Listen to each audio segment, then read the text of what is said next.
I grew up in Southern California skating the streets. Like I wasn't hunting. I wasn't used to seeing like roadkill or anything. And that's like, it was just crazy to see now, like these guys that were just decimated. Yeah. Like they were dead. There was just nothing, you know, like no way of trying to do anything.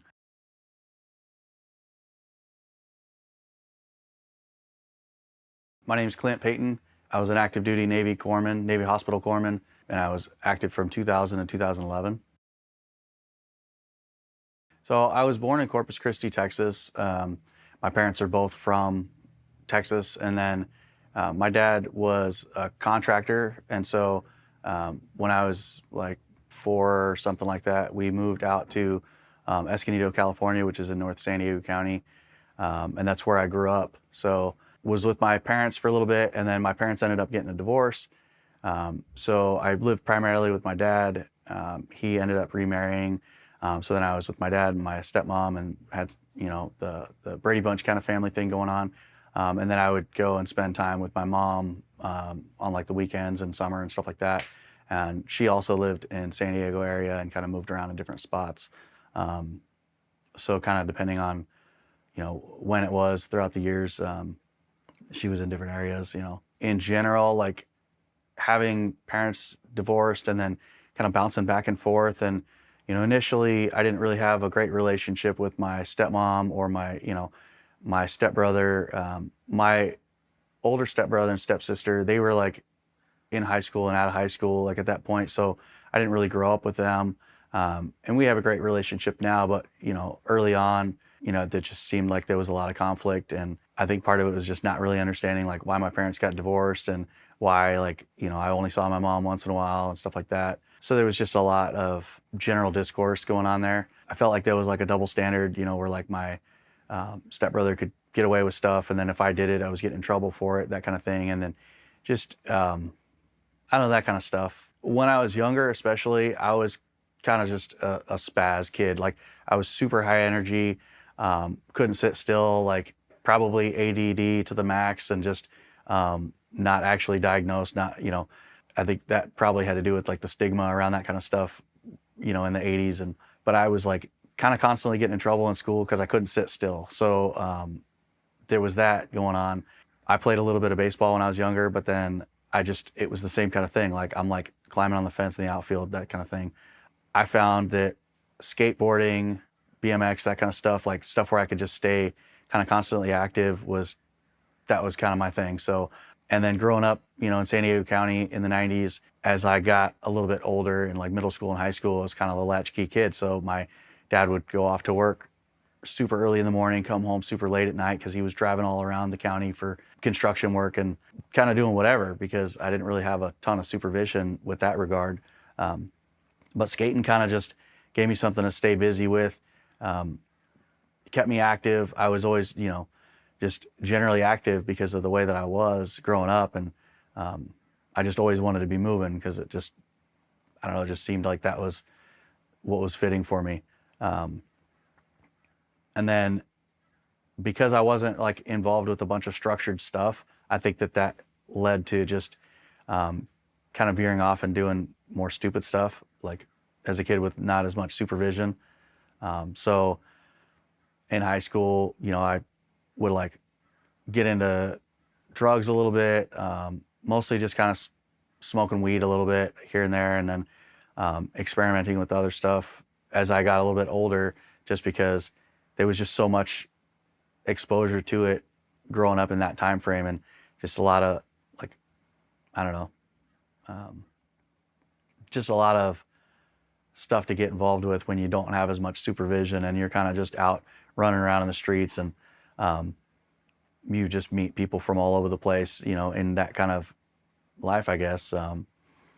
Skating kind of kept me grounded a little bit, but at the same time, you know, you're just all over the county and you're doing all kinds of stuff, and um, it just was like one thing led to the next, and um, then it kind of ended up being like skating and partying, and school kind of took a back seat, and it always just seemed like a chore. So it was just like, you know, screw it, I'll ditch and we'll go do this and we'll go do that, and it never really seemed to matter, you know.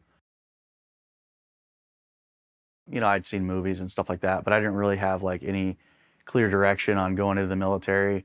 I grew up working with my dad on construction sites, so I was laboring with him during the summer times and stuff like that. And so I kind of knew, well, it's either that or I do something else. But because I really wasn't super focused in school and didn't really seem to care much about going off and doing school stuff, a good buddy of mine that I grew up with, his brother was in the Navy. He was a cook on a small ship in San Diego. And so all I knew is that he had been traveling around to all over Asia, doing Westpacks and going to Hawaii and going to Australia. And he'd shown us all these pictures of it. And at the time I was just like, well, that seems like a pretty good gig, going and doing all this traveling. He had a nice little spot, had a nice decent car, and I was like, well, if school's not really the route that I'm going to go down, then maybe this would be. And so like my buddy and I had this plan, like, oh, we'll go in on the buddy system, and then you get a like little promotion out of boot camp because you're joining with somebody and all that, and seemed like that might have been kind of a plausible thing. I hadn't even thought about any of the other branches because I didn't really know anybody that was in the military at that point. So I had an older cousin that was in the Marine Corps, and he had graduated from Marine Corps boot camp, but that was like 5 or 6 years prior, and I didn't really, keep in touch with him or anything. So I didn't, didn't really know about all that, even though Camp Pendleton was like right down the road. So that was just kind of where I was sort of headed. But then because of, all the chilling and partying and doing, all that nonsense, I wasn't keeping up in school. And so I ended up kind of just falling behind. And then I ended up dropping out of high school halfway through my senior year. And so that kind of threw a wrench in everything. And I pretty much was like, well, fuck, now I'm, definitely like working construction or doing something, whatever. So I kind of started working with my brother-in-law, who was a contractor and was doing some commercial construction stuff as a laborer, and just, and that's hard work. You're grinding, and just, I was like, whatever, I kind of just gave up on the Navy. But my buddy and I had talked to the recruiter there in Escondido, where I grew up. And so I had already kind of, I guess, started talking to them. So a little bit later, I had let him know, like, hey, it's not going to work out because, I'm not in school anymore and this kind of thing. And he ended up telling me about this program called ACE, where like if you score high enough on the ASVAB, you can stay a week in boot camp extra and then do the GED testing, and then they let you stay in from there. So when I had talked to the recruiter again, like he had told me about this program, and at the time, like I was just kind of continuing to like just be doing stupid shit, and like I was kind of like at that point in my life where I'm like, well, if I don't get away from here and do something, then it's just going to continue to get worse. My recruiter was some kind of Polynesian. I'm not really sure. I think he might have been Samoan, but I can't remember because it was so long ago. But he was this big, I remember he was just this big Polynesian dude. And the thing I remember most about him was that he was like a submariner, and he was like a torpedo guy or something. And I just remember thinking when I met this dude, because he's like towering over me, right? And I'm just thinking, how the fuck does this guy fit in a submarine? Like, how is this guy like stationed on a sub? But he was super cool, super relaxed. He like didn't bullshit. I always hear stories about guys like going to the military and like, oh, my fucking recruiter lied to me about this and that and the other. Like, he was a straight shooter, and there was no war going on back in 2000, but he was just kind of like, tell it like it is, whatever. He told me, he's like, well, like, here's some jobs. Like, so I took the ASVAB, qualified for this ACE program. And so he's like, these are jobs. And I pretty much told him, I said, well, sign me up for whatever is going to get me out of here the fastest, because I like could see, where I was headed, and like, it just wasn't good. And so he said, well, there's this corpsman job, and I'm like, I didn't know really what it was. He, was on a sub. And so he's just like, that's like medical stuff. My stepmom was a nurse. And so I had heard like a little bit of, talk about like medical stuff over the years. And so I was like, whatever, that's fine. Let me get out of here. But he didn't really know a ton about it, you know, so, but it allowed me to get to boot camp sooner. So I was all about it, you know. It was the Navy, so it was pretty chill. You know, there wasn't really a lot. I mean, for some people, I guess maybe it was difficult, but I had seen like Full Metal Jacket and some of those like movies as a kid, and so I kind of expected something that was way more tough and way more like just physically strenuous, and just Navy boot camp was pretty chill. I mean, you're PTing, you're doing stuff, but it's not anything super hard. You do like firefighting stuff in the Navy because they, you know, a lot of people in the Navy go on a ship. Everybody gets trained in like basic shipboard firefighting, some of that kind of stuff. My dad was a hard ass from Texas, and so I grew up saying sir and ma'am all the time, which a lot of my friends, like, they thought that was just weird, you know, growing up in SoCal, and you know, just certain things like that. And you know, having to do a chore and then having somebody look at it and inspect it, and then if it wasn't, you know, if my dad thought that I half-assed something, I would have to do it again, you know, and just certain things. And you know, having, you know, him yelling at me for shit, like, that was just what I grew up with. And so those aspects of things were kind of just came easy to me. So then it was more like learning about just the Navy way of doing stuff, which really wasn't super challenging. Growing up in Southern California, I've been like around water my whole life. Just thought of swimming as like walking or riding a bike. You just learn how to do it, you know? And so when I was in Navy boot camp, it was the first time that I'd ever met anybody that didn't know how to swim. And it was kind of a trip because, you know, everybody, you get to a point where you do swim qual stuff, right? And so you think about the Navy, you think, okay, well, you're going to be on a ship, a lot of you, you know, so, you know, maybe you're just going to know how to swim before that. So we're like around the, you know, the bleachers on the day for swim qual, and everybody's like sitting there, you know, with your shorts on and your towel and all that, so you're waiting for shit to happen. And so then, like, one of the swim instructors, it was like this Navy diver that was doing all the pool stuff, and he's like, you know, I want everybody to raise their hand if you don't know how to swim. And all these people's hands go up, and you're like looking around, and I'm thinking, oh great, you know, these guys are screwing around, you know, now we're gonna be doing push-ups and bullshit. And then they're like, okay, now out of the rest of you, if you can swim but you can't swim very well, put your hands up. And all these other people's hands go up. And I'm just thinking, what the fuck? How are you joining the Navy and you don't even know how to swim? So that was kind of just a weird thing to think about, like going into Navy boot camp. And, you know, again, like growing up around the water, I was always a strong swimmer and never had any issues with it, whatever. So then you kind of like, you do all your pool stuff, and it's just one of those things. You have people look like drowning rats in the pool, and they end up having to do all the remedial stuff. So I do remember this one time. So like everybody does like inspections, you know, you do your personnel inspection, you get like, you're in a squad base still in boot camp. So you got your like bunk beds, and then you got, you know, your foot locker and just all the stuff. And, you know, periodically you have your inspections. So they'll come and you know, they take a look at your uniform and look at all your shit and like basically pick out everything that's wrong and what you fucked up and all that. And I remember one time we're all online and we're waiting, you know, standing at attention, and, you know, they're not drill instructors in the Navy, they call them recruit division commanders. But they have that role, you know, where they're out there leading the divisions and stuff. And they're walking by and they're inspecting everybody, and they're, you know, calling them out for this and that and the other and all this stuff. And I remember the guy that was like right across from me, you know, across the squad bay on the other side, they get to him and they're like looking over stuff and you know, telling him this and that. And I remember when they were talking to him, he's like standing there and he, you know, requested permission to use the head because he had to pee real bad, right? So of course, because you're in the middle of an inspection, the RDCs are like, fuck no, stand there, you know, and then so they go down the line and they're continuing to go down. Well, this guy's over here and he's like standing there and he's like squirming and shit. And, you know, everybody else is kind of just standing there like, whatever, you know. So in boot camp, they give you like the guard belt, utility belt with like the old school canteen pouch and stuff, because everywhere you go, you got to be hydrating, right? You know, hydrate, whatever.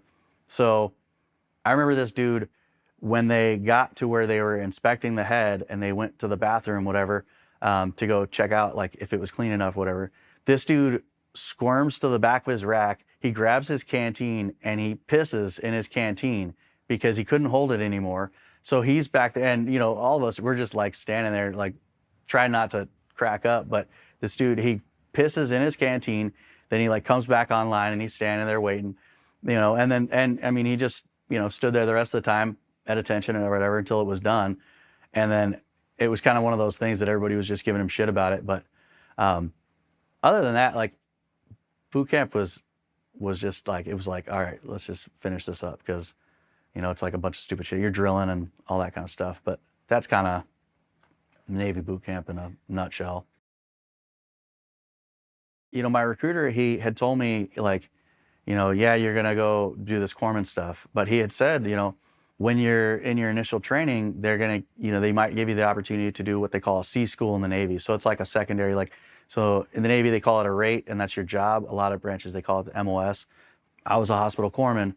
He said if they give you the opportunity to do a C school, take it, because then it'll help you get promoted faster, which means you're going to be getting paid more and that kind of thing. My initial medical training, so I went to boot camp in Great Lakes, Illinois, which is in North Chicago, at the Recruit Training Command. You go right across the highway to the Naval Training Center for the Hospital Corps School Basic, which was all my initial medical training. And it's basically like primary care stuff. You're learning about like anatomy, physiology, pharmacology, all that stuff. Giving shots, drawing blood, doing IVs, because that's all part of the scope of your basic hospital corpsman. And then at one point they came in and they said, hey, we got the opportunity for these C schools. And one of them was lab tech, one of them was pharmacy tech, and one of them was aerospace medicine. And I remember thinking like, well, I don't want to be sitting in a pharmacy counting pills, and it seemed pretty fucking boring. And then the lab like seemed like it could have been interesting, but like, they were talking about aerospace medicine, and my Corps school instructors had both been like just in hospitals, and they didn't really know what it was. But the guy that was like talking about it was like, well, you get a chance to fly in helicopters. Like he had his aircrew wings and stuff. And I was like, well, that sounds like it could be cool.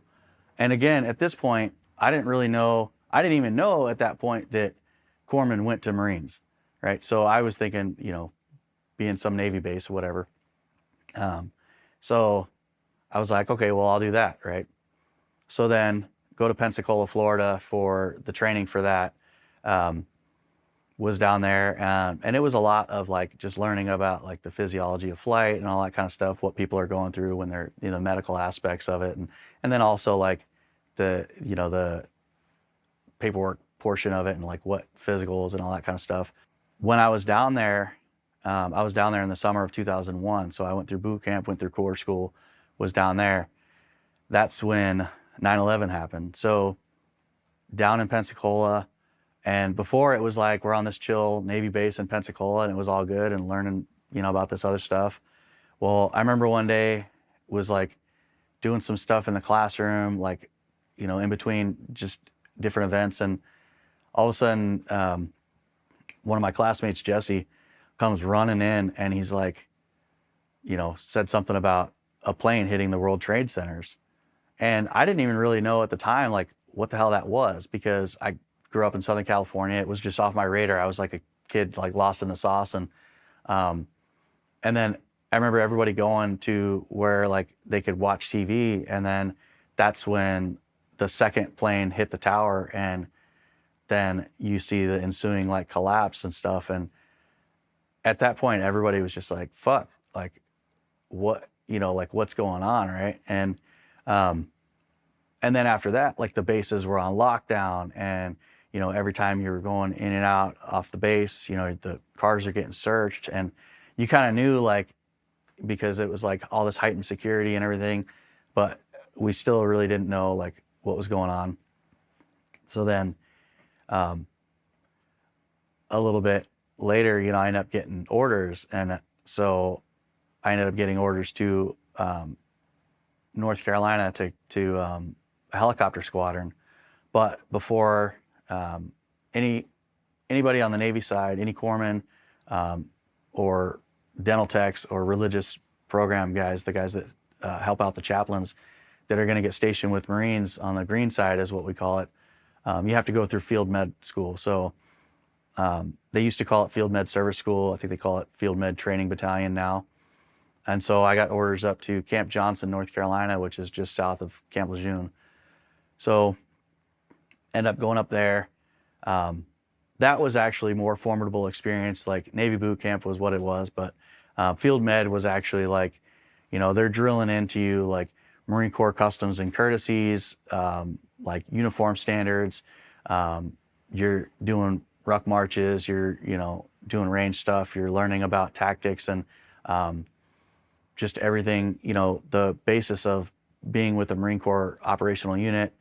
And then also you do the operational medicine stuff. So you do like more trauma type stuff, wilderness type medicine stuff, where you're like learning how to do like field medical care and that kind of thing. And field med school was, it was a good experience, but at the time, because they were like coming off the heels of like Desert Storm, there wasn't really, it was like kind of peacetime. So you're learning on like rubber mannequins and you're doing like these, training that was kind of, it was kind of old style training. And some of the medical care that they were teaching was just kind of outdated because it was just all stuff that was used from like Vietnam and moving on. And then, I ended up getting to my first unit, which was at Marine Aircraft Group 29 in New River, North Carolina. Once you check in there, then they send you to your individual squadron. So I ended up going to HMM 162, which was a CH-46 Echo helicopter squadron, which is like, they call them a frog because when they sit on the ground, they kind of sit where they're like this with the nose of the bird up here, and then the tail is back here, and you got two propellers on top, and then like stub wings that are on the side. It kind of looks like a frog sitting on the ground. And so that's kind of when things started for me, because that was pretty much what I ended up doing for most of the time that I was on active duty.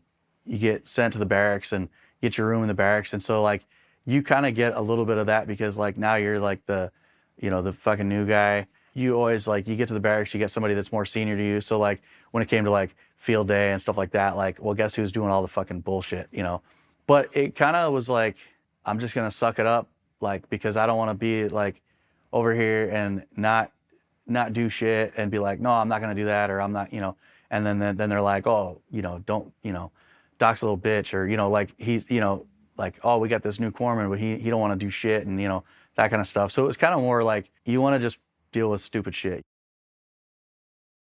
Once I was like in the fleet and at my first unit, they were like, hey, we're gonna go out to CAX, which is like the Combined Arms Exercise, whatever.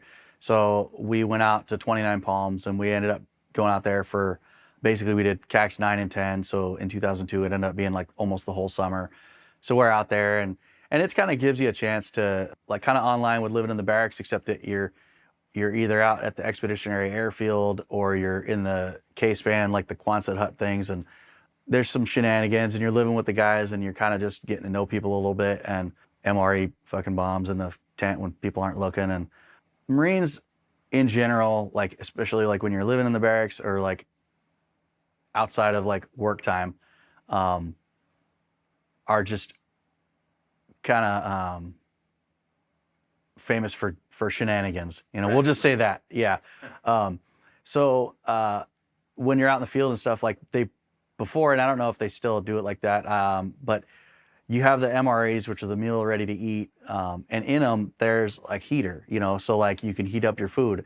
And so it used to be pour water, and it's got some kind of like chemical mixture that heats up.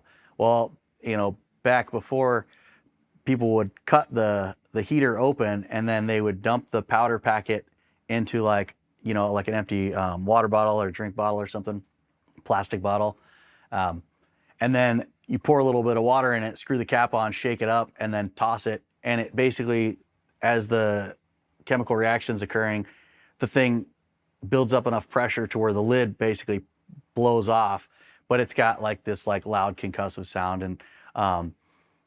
And so like you would have people that would, be screwing with each other. And so they would make one and like toss it into the hooch when people were like in there, on their downtime, and then boom, and then, everybody's like, I don't know. It's just kind of funny. And maybe some people don't think that it's funny, but we always used to get a crack out of it. So just like little stupid shit like that was going on. Do the hot sauce, and then it's like kind of like going into the gas chamber. just like little shit like that that kind of build camaraderie and stuff like that. While we were out in 29 Palms, you know, there wasn't any official word at that point about going into Iraq, but you would hear like stuff on the media, the news. We're talking about like, you know, stuff with Saddam Hussein and like just all this stuff that somehow tied to 9/11. And it was kind of just, you're young and you know, you don't get a lot of information. And it was like before all the internet had everything spewing out everywhere. So like there was talk of deployment, but we didn't really know. And then so we just kind of go home but at the same time, there had been some action in Afghanistan, and I think it was mostly like special forces that were going in there after 9/11 and early 2002. One of my earliest mentors, his name was Rob Brown. He was a chief at the time. He retired as a master chief and unfortunately passed away a few years ago from brain cancer. But he was a Navy corpsman, search and rescue corpsman, but he was stationed at Special Operations Training Group down in Stone Bay, North Carolina. He had kind of identified this sort of weakness within the Marine Corps' way of doing things because the Marine Corps never had like any kind of dedicated medical like evacuation type stuff. Like you always had your unit corpsman and your unit docs and stuff for each individual unit. But whereas the Army had like these dedicated medical teams to do evacuation and stuff, I guess they saw that when they first were going into Afghanistan, Marines were ending up having to do evacuations and long flight evacuation stuff without like any real medical personnel on board. So he started developing the casualty evacuation program down at 2MEF in North Carolina. So he was already working on trying to get this training pipeline established to train corpsmen that were going to be flying on the helicopters so that they could go do this mission. And we didn't really know at the time that we were going to be going to Iraq because it, you know, again, nothing had really been set in stone. I, at the time, already knew like, hey, I'm at this Marine Corps helicopter squadron. I want to figure out what I got to do to fly.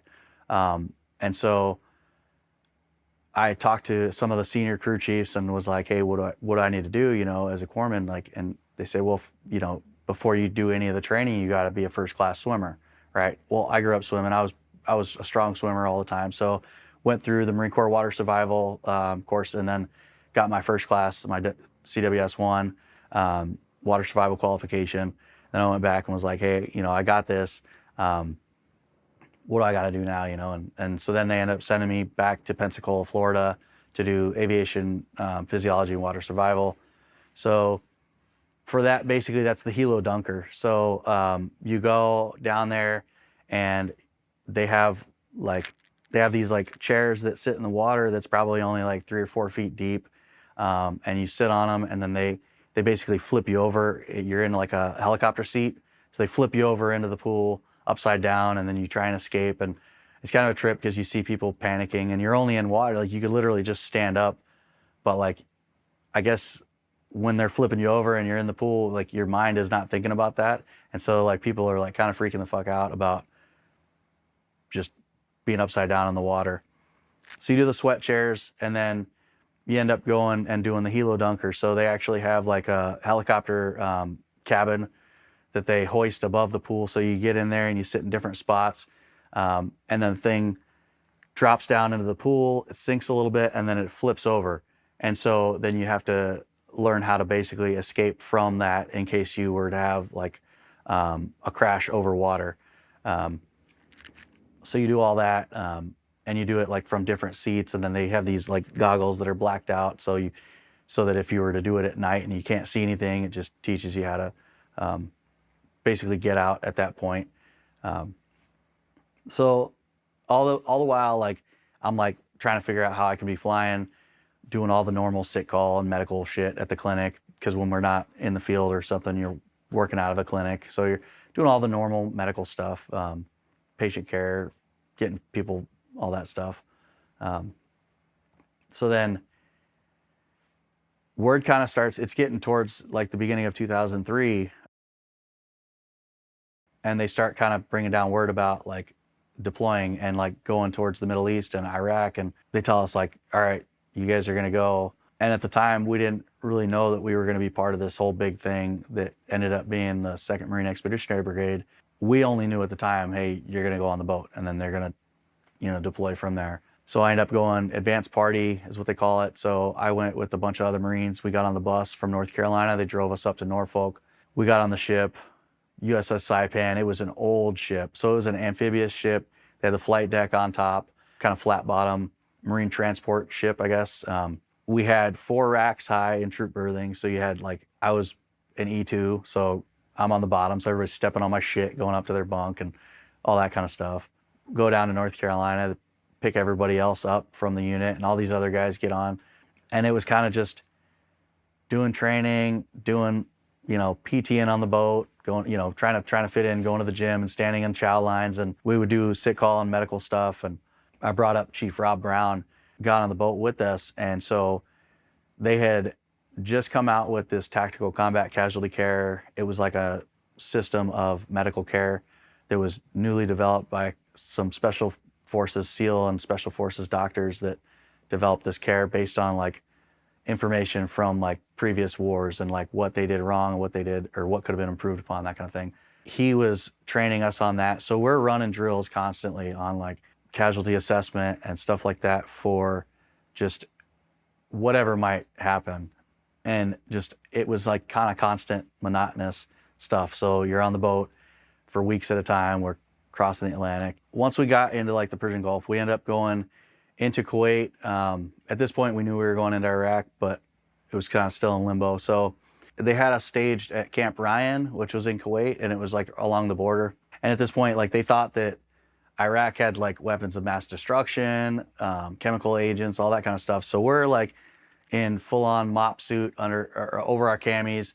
So you get that charcoal lined rubber suit for the, if there's a chemical attack, slinging our gas masks. Every so often you would hear the alarm sounding, and it would sound like one of those little hand crank things, and so you'd have to strap on your gas mask and run like hell to whatever concrete bunker or ditch basically was nearby, and that seemed like it was every hour, every couple hours, so you're just it's hot as fuck already because it's Kuwait, and so it's 110 degrees, you're wearing all that shit, and you're sort of fuck again, you're hauling ass to the bunker, wait for the all clear, then you go back to kind of hanging out and just whatever you were doing at the time.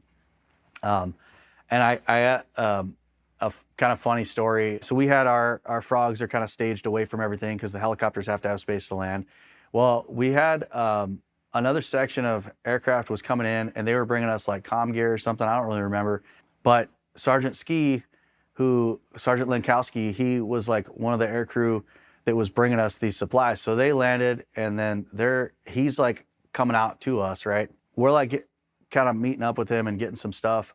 And then all of a sudden the siren starts going off, right? So we're putting on our gas masks, we're hauling ass. He's on his way back to the aircraft. Well, they have I don't know, a policy where if aircraft are already spinning, so if their rotors are turning and something like that happens, they have to lift off so that way they're not on the ground if something does start coming in, incoming, that kind of stuff. Because at the time they thought Scud missiles, whatever, coming from Iraq. So they take off. So he's a little guy.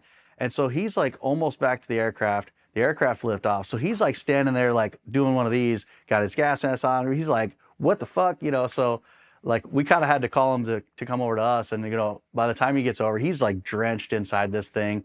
Everybody was okay. It ended up being a false alarm, but it was just kind of funny because he's out there holy shit, and it's kind of funny looking back on it. At the time, you're just oh fuck, good thing that wasn't anything more serious, So we kind of did that back and forth for I don't really remember how long we were on the border there.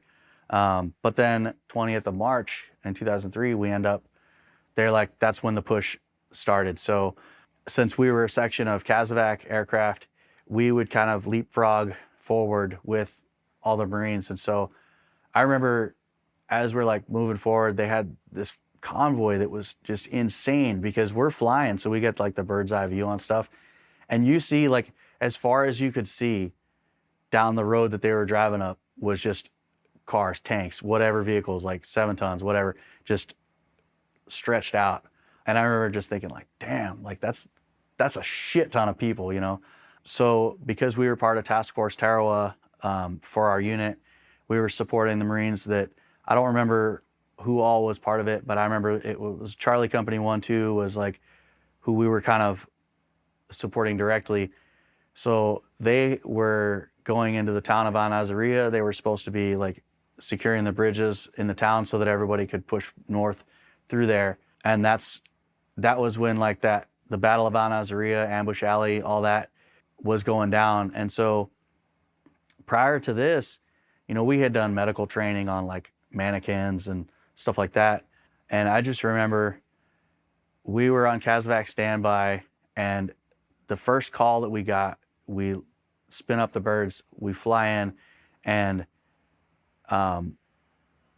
we ended up, they have 2 helicopters. You have your Dash 1 and Dash 2, and it's 6 crewmen on each. So you have your 2 pilots, your 2 crew chiefs, or 1 crew chief AO, and then 2 corpsmen.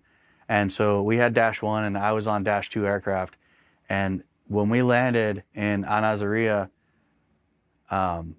that's when things like really like just got real, I guess. We ended up picking up casualties, and it ended up just being KIA. So there was a bunch of Marine casualties. They were staged in an Amtrak. The Amtrak got hit with something. I don't know if it was an RPG or what, but they were just blown the fuck up. And so we're loading these guys on the aircraft, but they're all KIA. They're in bivy sacks and on ponchos. And I just remember thinking like, holy fuck. Like, I grew up in Southern California skating the streets. Like I wasn't hunting. I wasn't used to seeing like roadkill or anything. And that's like it was just crazy to see now, like these guys that were just decimated. Yeah. Like they were dead. There was just nothing, like no way of trying to do anything.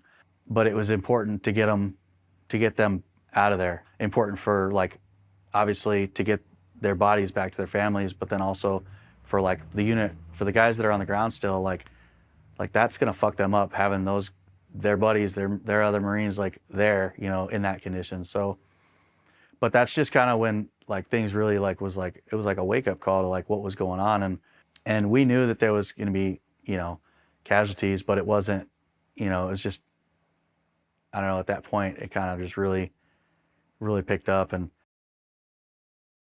we had seen, the night before that happened, we were kind of staged like south of the town. RD and naval gunfire, they were like pounding the town because they knew that their Marines were going to go in there. And so you could kind of see kind of like this glow going on in the background. So you knew that there was some shit. But I guess until we started flying in and picking these guys up, I guess maybe just the ignorance of stuff, I thought, we're just going to see a bunch of like, Iraqi casualties versus like, oh shit, like these are all the Marines, But we literally just continued back and forth all day. For that whole entire day, it was just nonstop. We were flying in and out of Nasiriyah, picking up wounded Marines, some KIA, some wounded. We pick them up, a lot of gunshot wounds, a lot of shrapnel, like blast injuries, burns, that kind of stuff. So we get them on the helicopter and we're just going through, and you kind of just don't even think about it. You just start doing the stuff that we're trained to do. So you're just making sure they're breathing, making sure that, and trying to control any bleeding that's not controlled at the time. And it's just kind of nonstop. You go back there and reevaluate stuff, and it's just kind of a continuous cycle. I remember one incident, and it's like seared into my mind, especially because it was, this wasn't my unit. These guys that I was picking up, so I didn't know these guys. I didn't have any kind of rapport with them prior to all of this going on. But I remember one Marine, Lance Corporal David Fribley, I believe he was with Charlie 1-2. We had gone and we had been flying back and forth, and it was, still on March 23rd. We landed, and I just remember, so at that point, they loaded him on, and he had been KIA already. He had a small, like, American flag draped on top of him, and something about the whole situation, him coming on, and then one of the Marines, as we were getting ready to, like, raise the ramp and take off, kind of ran up, and he had, like, a just torn off piece of a MRE, box from an MRE package meal, and it just had the name, and he gave it to me, and he said, like he was a good Marine. And, for however long that we were flying to take him, wherever we were dropping him off, because they didn't have all these established like hospitals and stuff, because we were still pushing north. We were so far south still. And so I just remember having this card, and there was nothing I could do for him because he was already KIA. And I just remember like holding this piece of cardboard and looking at this name, and it just kind of, like I said, it just kind of seared into my brain. And then what the extent of everything that was going on, that was kind of the only name really that I remember from all the casualties that I had throughout that first deployment. It was because I couldn't do anything. I was like helpless because of what was going on, but I just was kind of sitting there, staring at his name almost. As far as like rounds hitting, I don't really recall that, but again, it's loud as fuck. But the CH-46 has two XM 218-50 cals on it, so there were times where the crew were opening up. You had Huey and Cobra escorts, so even though we had crew serve weapons on board and we all had our sidearms, whenever we would go to pick up casualties, especially if we were flying into a hot zone, which most of Nasiriyah was, the Hueys or the Cobras would be coming, and they're lighting shit up too, so that way we could get in and be able to extract these casualties, without getting shot down ourselves. As we're like flying in, and you see obviously they pop smoke where they want us to come, but you're seeing like tracer rounds going back and forth, and it's just like, I don't know, you're just like, fuck, it's all going down so fast. And there were points where we were taking like indirect fire in between trying to pick people up. I remember at one point, one of the corpsmen that I was flying with, I wasn't on the other side of the stretcher, so he and another Marine were loading a casualty in, and they were coming back from like over off to the side, so they have staging points and stuff, and they're coming in, and there was mortar fire coming in, and so something happened where the stretcher ended up getting dropped on one side, and it like tore some ligaments or something in his wrist just because of the way the weight shifted. And you just, like I said, everything's happening. You're trying to be on the ground as little as possible. You're trying to get the casualties, get them up, and then try and work on them while you're flying, just so that we can get them the fuck out of there, for one, and get them to the next echelon of care, which was usually either like the shock trauma platoons that they had a little bit further back, or at that point they didn't have a whole lot more than that. So we flew all day, and I can't remember, it all kind of blurred together, but ended up getting an air medal with the Combat V from that day. And they said on the write-up that we flew a total of 16 hours straight on the 23rd during that all that was going on in Nasiriyah. I don't know, it was just a fucking trip, because it all was going down so fast. And so at one point we were kind of getting ready to like kind of shut things down, and it was like late in the evening, and they had tried to call us out without an escort for like an EPW, which is an enemy prisoner of war. I guess they had captured some people, and they were so we ended up not going for that. But the very next morning, they were things kind of started kicking off, and it seemed like it was going to be the same type of shit. It kind of ended up being that way throughout the morning. Next few weeks, it was kind of the same shit.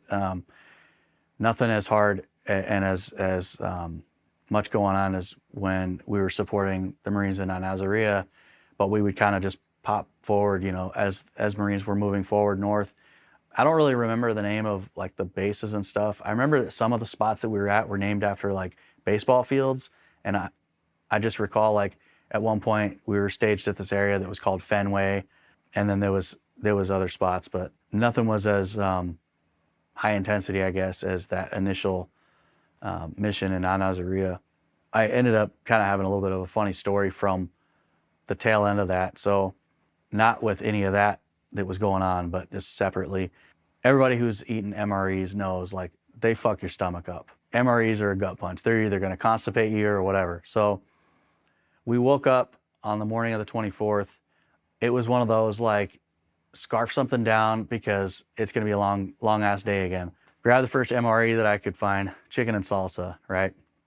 So I ended up scarfing down some Mexican rice because they had already sounded like, hey, you guys got a mission. So wolf it down real quick just so that I had something in my stomach.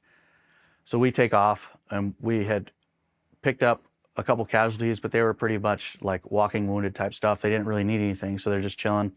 So we had the litter stanchions, which is where the litters go on the side of the aircraft. We loaded these guys up, and I think these were like the guys from the night before, the EPWs. They weren't American casualties. We start flying, and this is like an hour after I scarfed down this Mexican rice. All of a sudden, I'm getting like bubble guts bad, right? I'm like, oh shit. So I get on the ICS and I'm like, hey sir, you know, talking to one of the pilots, I'm like, how much longer until we, you know, drop these guys off? And he's like, we got like an hour flight. And I'm like, fuck. He's like, why, what's going on? It's like, I'm brewing bad, you know, I got to take a shit. And he's like, you're going to have to find something, you know? So I literally like, I grabbed the MRE box and, you know, dumped out the MREs that were in it. And, you know, the frog, you got the inside of the fuselage, and then you got the ramp that kind of goes up.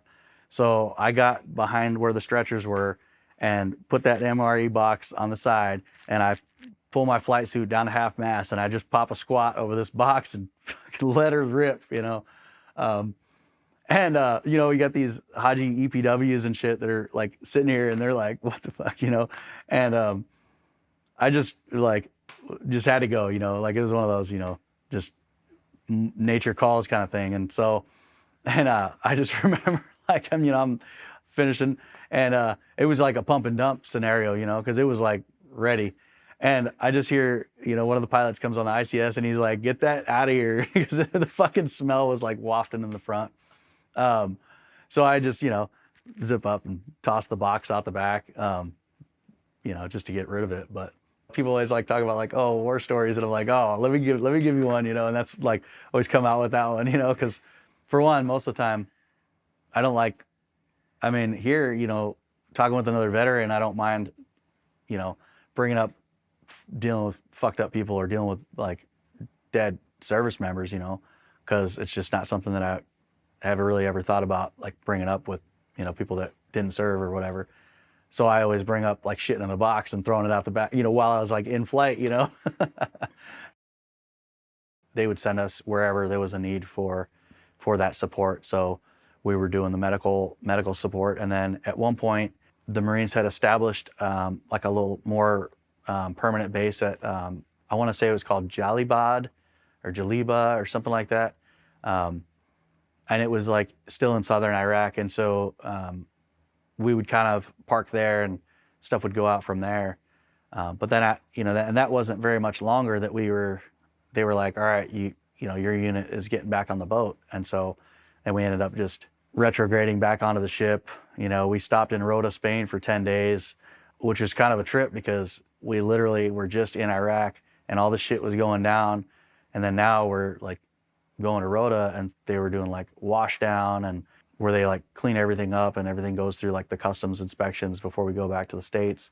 And so you get all these Marines and Navy guys. Well, most of the Navy guys from the ship were chilling on the boat, but you get all these Marines from different units in Rota, drunken debauchery pretty much, you know, try not to get arrested by shore patrol, try not to think about all the shit that was just going on. When we first got back on to the ship, they actually like did like a medical debrief. So they got all the like greenside corpsmen and the docs, and then the doctors, and then there was like all the medical personnel from the ship, and they were doing a medical debrief. And I just remember, so this is kind of something that it kind of fucked me up a little bit, and mostly just kind of annoyed me. So we're doing this medical debrief, and I just remember like one of the other corpsmen was like talking about all the shit that was going on and these casualties and like just everything that had been happening. And I remember seeing one of the docs, one of the lieutenants, just kind of like had this look like he was kind of like rolling his eyes and kind of like, okay, whatever, kind of like, yeah, sure, that fucking happened, you know, kind of thing. And he didn't say anything directly, but just the look that he had, it kind of, I was like, what the fuck, you know? And I just remember after that, I just didn't feel like even saying anything about anything that happened, unless it was with one of the guys that was like there, like one of the other corpsmen or one of, I just kind of shut down with it, um, and it wasn't really hard to do because, the Marine Corps, you know, the machine keeps moving. And so they keep you so busy all the time that even after we, got back, it's like constantly like one thing after the next. And so you don't really like, you don't really have time to process things, I think. And so it was just like, okay, that's done. We're going to go get fucked up in Rhoda for a few days, and then we're going to be back in North Carolina. And then it's like, you get like a couple days where they're doing these classes about like, don't drink and drive, don't beat your spouse, all this kind of stuff that they go through. But it's like this real quick, and then you're just expected to just be back at work, like another day. And it's kind of a trip, but it's something that at the time you just go, you're just nonstop with stuff. And so it wasn't ever something that I even thought about until like I was out, honestly, or shortly before that, We're doing the workups. I think we ended up deploying less than a year after coming back from the first deployment. Initially, they were like, because it was the Marine Expeditionary Unit, usually they go and they do different stuff. They operate off the ship and they go to different places and have different missions. So that's kind of what we were thinking we were doing. So we're like doing the normal training exercises and going, to different places for training and whatnot. Obviously, as a corpsman, we're doing like the medical training, we're doing, trauma training, and then we're doing all the, monotonous bullshit, making sure all the Marines have their shots, up to date on, and just all that stuff. They were doing all the anthrax and smallpox shots back then because that happened before we went into Iraq initially. So, it's like, hey, we're hunting down Marines to bitch at them about not having their shots. Then we end up finding out, so they were like, hey, the MEU is going to provide security for the Olympic Games that were happening in Greece. So everybody was excited about that because we're like, yeah, this will be cool, But then we ended up getting word that like 2 months before we were supposed to finish all of our like workups and exercises, that we weren't doing that anymore and we were just going to go straight to Iraq. So same kind of thing again. We get on the ship, we go out through the Med, offload in Kuwait. We did the LCU, LCAC things where it's like the hovercraft off the back of the boat, which was kind of a cool experience just to be on it. And then we get into Kuwait, and then they ended up flying us to start off with at Camp Takadum, Iraq, which was right off of Lake Habbaniyah. So like before, I ended up doing Casevac, and this was during the Second Battle of Fallujah. So that's all kicking off. We're doing missions for that. And it was kind of the same thing as before with the casualties. I do remember this one in particular because it kind of fucked me up for a little while, and I didn't really think about it. But then when I look back, like I think that's kind of something that just hit me differently. So when you first are gonna be like the aircraft, the group that's like staged for that mission, you do like a test flight. So you go out and you fly around and they just check everything on the aircraft. The crew chiefs check fire the guns, make sure everything's like ready to go. And then as soon as we had landed back at TQ, we got a call in about an urgent Casevac. So apparently there was like an Army tank patrol that had gone out, and they were just outside of the base and they hit an IED. So, one of the tank commanders was like, had his head out of the scuttle of the tank, whatever, and a piece of shrapnel had come and like basically hit him in the face, and took out a chunk of his face. So we had like literally just landed. So then we took back off. We pick him up with myself and another corpsman. We land at the shock trauma platoon that was like right, a couple minutes from us. We picked this guy up, and then there was another a Navy nurse that was on board, a critical care nurse. And so we bring this guy on, and we're hauling ass. At this point, they had the Cache South in Baghdad, which was a combat support hospital. So we're like hauling ass over to take him to the cache, and I'm sitting there bagging for him to breathe for him. He's bleeding like a motherfucker. Just, we couldn't put enough gauze on. We couldn't get the bleeding controlled. The ICU nurse is pushing meds basically to keep his heart beating. And like, it seemed like no matter what we were doing, during this flight over to Baghdad, it just wasn't enough, and so right before we got there, we just ended up losing him. Like he just, no longer had a pulse. He wasn't breathing, and no matter what we were trying to do, to try and keep him alive, it just wasn't working. And of course, like, we get him and we take him to the cache and drop him off, and then they're trying to, do stuff too. But at that point, he was already gone. And I think because at that point, I had picked up KIAs. Like, we picked up guys that were, already dead and that had been, from whatever injuries. And then we picked up a lot of guys that were wounded, but we were able to get them to the next, level of care while they were still alive. So that was the first casualty that I had that, died on us while we were working on them. But, the machine rolls on, and so, we drop them off, we go back, and, the Battle of Fallujah was going on, so it was just kind of nonstop. We were picking people up and everything. Did like a few more weeks of all of that, because with everything that was going on with Fallujah, we were providing that support. And then a lot of the Marines from the MEU at that point were down in an area near south of Baghdad called Nasiriyah. And so the Marines had established a little FOB down there called FOB Kalsu. And so that was like south of Baghdad in like the Babylon area. So I ended up going down there to support the Marines that we had down there. And so we had some Hueys and Cobras down there from the MEU in general. And then we had Marines that were down there that were on the personal security detachment. So basically they were going out in convoys to take the colonel around to different places.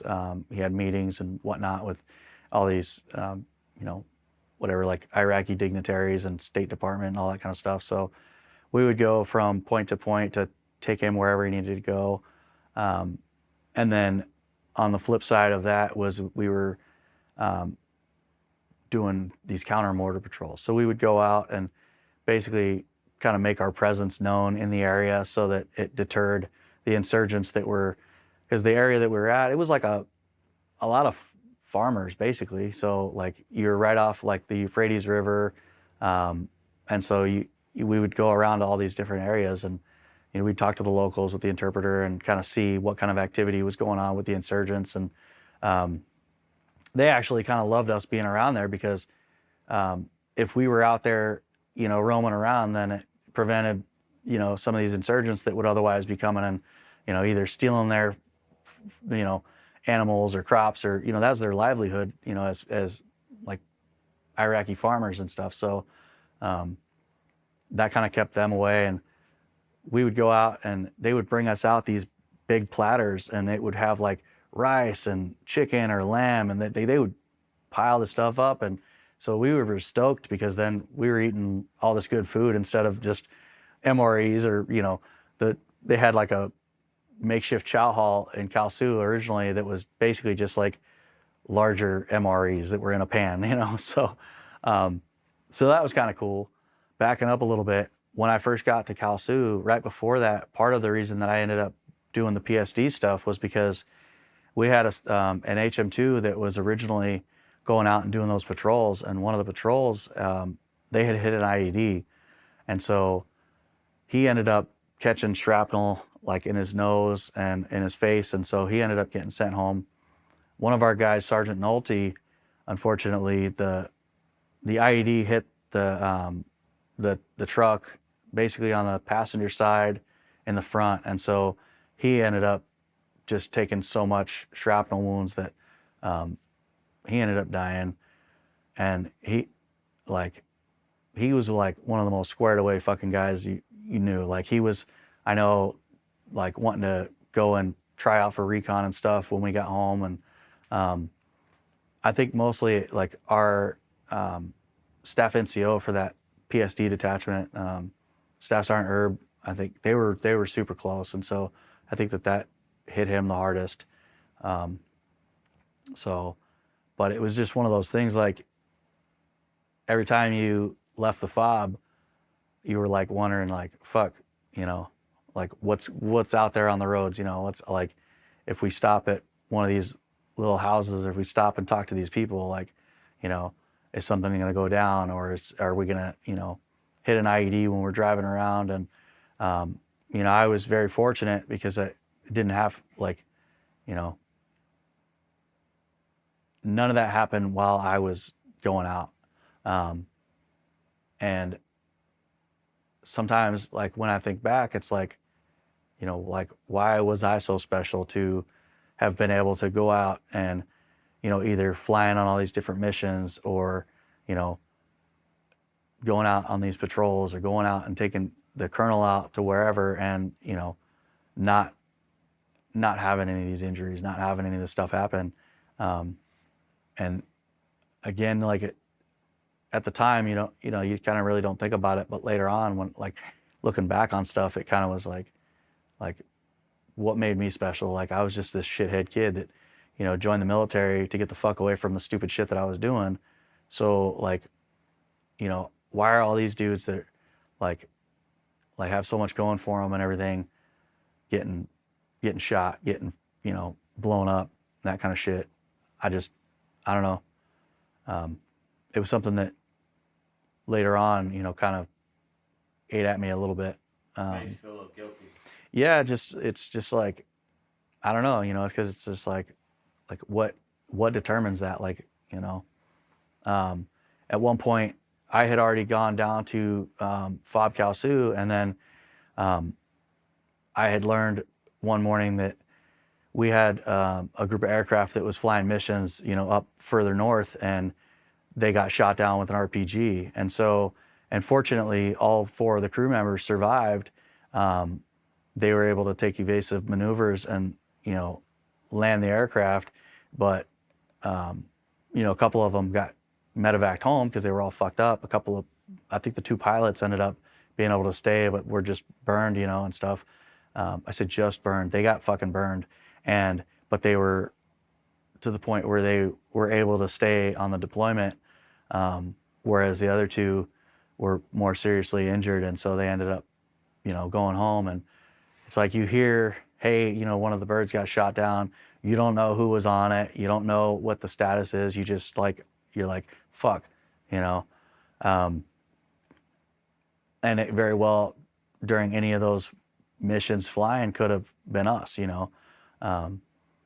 And again, it's that like, damn, like before I used to always think like, why, you know, like why was that, you know, why did I miss that? Why, or not miss it, but like what made me special? Like why did I, you know, avoid all that, or how was I able to, you know?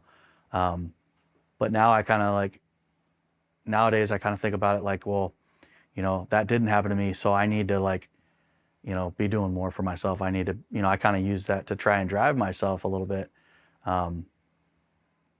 because I am here, you know, and I did make it home from the deployments, and, you know, you know, a lot of other guys didn't. And so I try to just have a different perspective on, you know, well, you know, I'm fucking here. Fallujah, I think, so they had more established medical care, for one, and I think that made a little bit of a difference. So guys were getting hit, guys were getting wounded in Fallujah, and they had more immediate support care. And then, you know, when we were extracting them, there was a much shorter distance to get them to like more definitive care.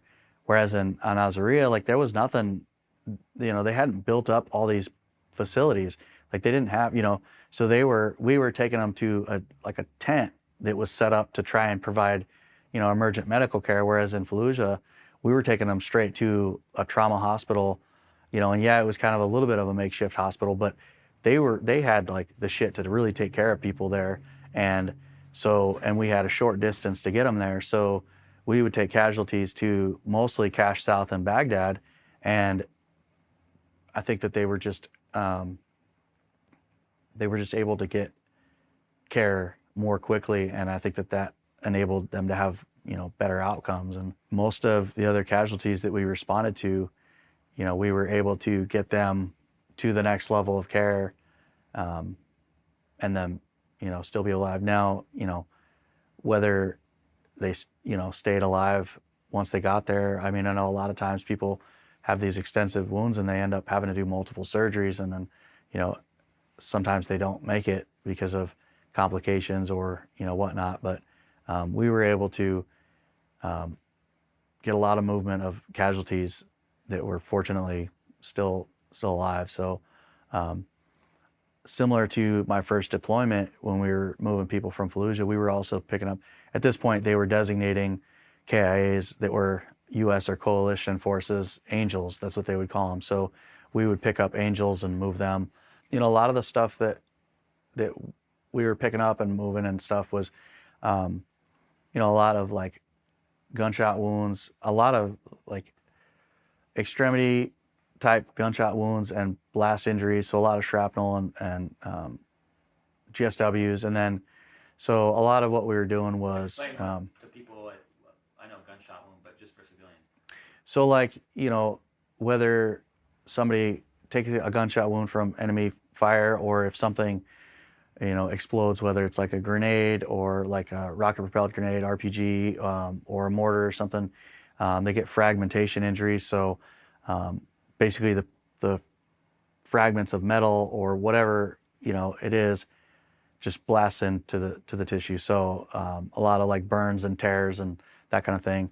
A lot of the patients that we were picking up had initial stabilization, and so we would pick them up and then continue to assess, making sure that like the bleeds were still controlled, making sure, or if there was something that because of something happening so quickly, and we pick a patient up when they hadn't had very much time to do anything on the ground, we're putting pressure dressing bandages on, we're controlling bleeds, we're tourniquet if we need it. A lot of them had tourniquets on if they were massive bleeding already, but kind of reassessing everything, making sure the patients were still breathing.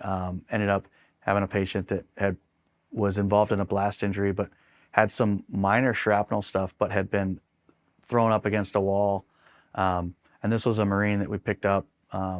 And as we're like flying, he's like gasping. And so he ended up having a tension pneumo. So when he got thrown up against the wall, it had caused him to have a lung collapse. And so ended up having to put what they call needle thoracentesis, needle decompression, some people call it.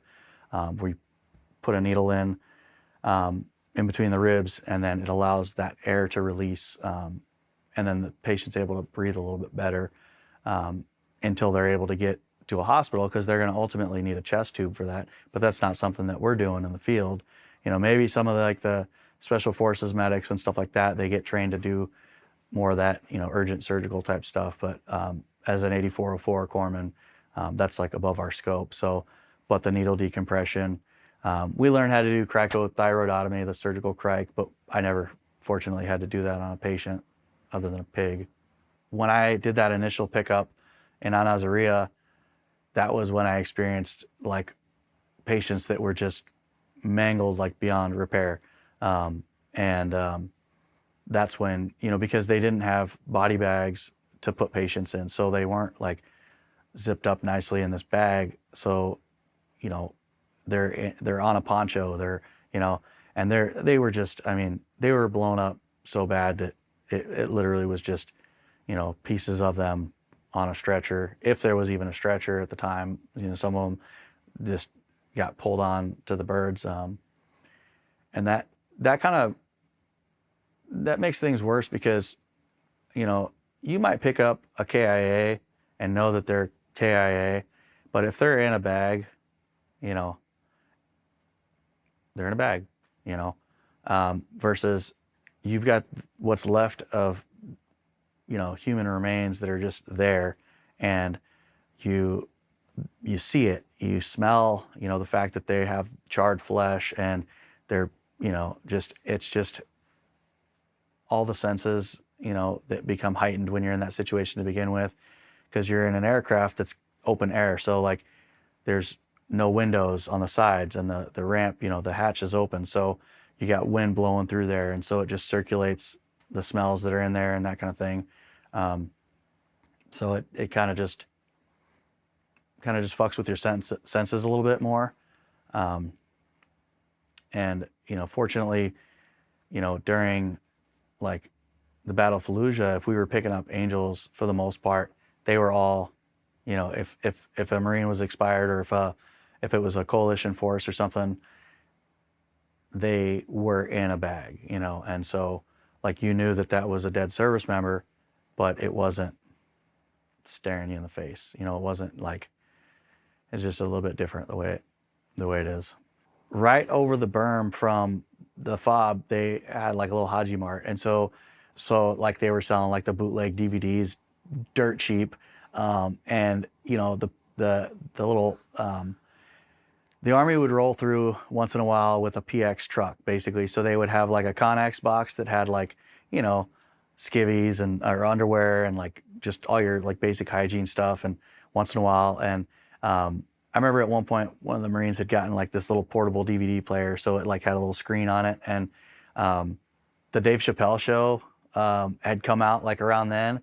And so I just remember like when we had downtime, just cracking up watching these skits from the Chappelle show, because that shit is funny as hell. And like, and I mean, now it would get canceled because like, you know, the way people get all butthurt about stuff these days, and just everything offends people. So that show probably would, I don't know if it would make it these days, but it was fucking hysterical. And so when we would have downtime, like we would like be watching that, or like playing spades, you know, played a lot of spades.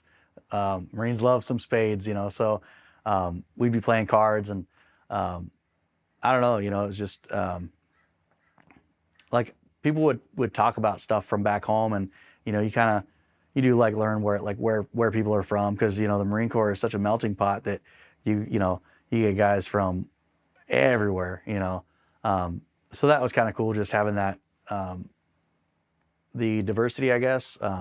And growing up in Southern California, like I already was exposed to that because it's a melting pot out in Southern California, and in San Diego, and being in the skateboard community, you skate with guys from all over the place. So, so that was kind of cool, you know, during the downtime. But